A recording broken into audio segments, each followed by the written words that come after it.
The first piece that I made for showing in the dark was Fragment. And as you could see, that piece was entirely in black and white, which was because when I made it in the early 1980s, I didn't trust colour on screens or projection. It was a generative piece, that's to say, I wrote rules which were followed by the computer to generate a sequence of images changing differently forever.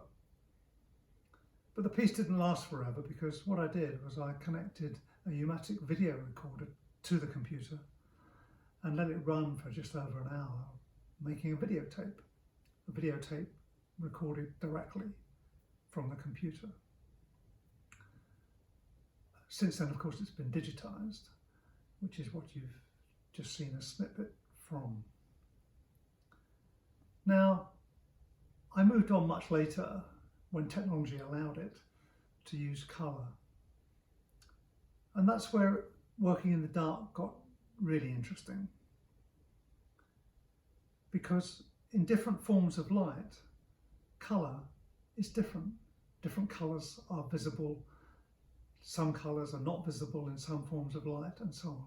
In particular, between reflected light and transmitted light, there's an enormous difference.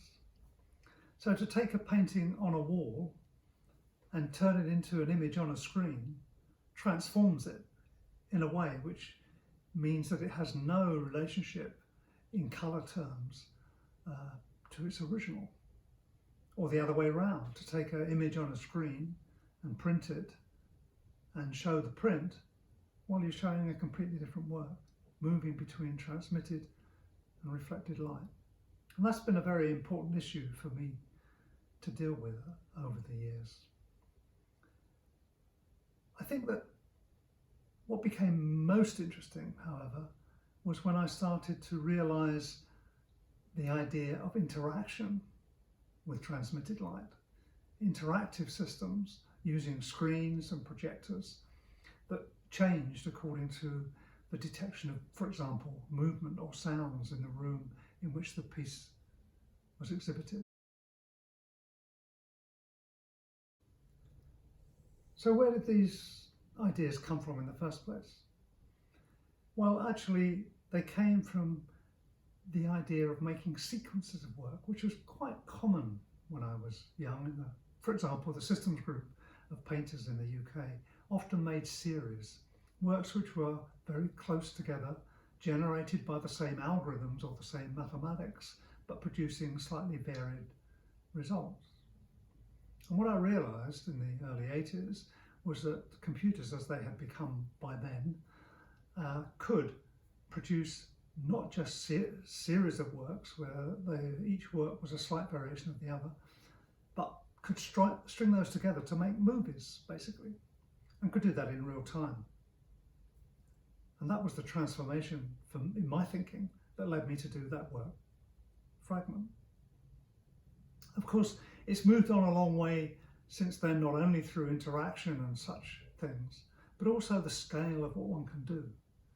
So that these days, I'm much more interested in making installations, for example, where the whole room, or part of the room at least, can be seen as the colour shape.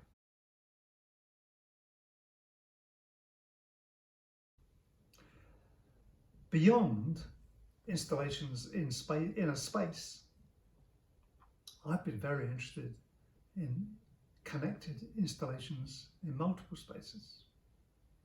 So now we can have transmitted light generating images that are seen in one location, connected through the internet, to transmitted light seen in another location, in the same building, in the same city, in different cities, maybe on different continents.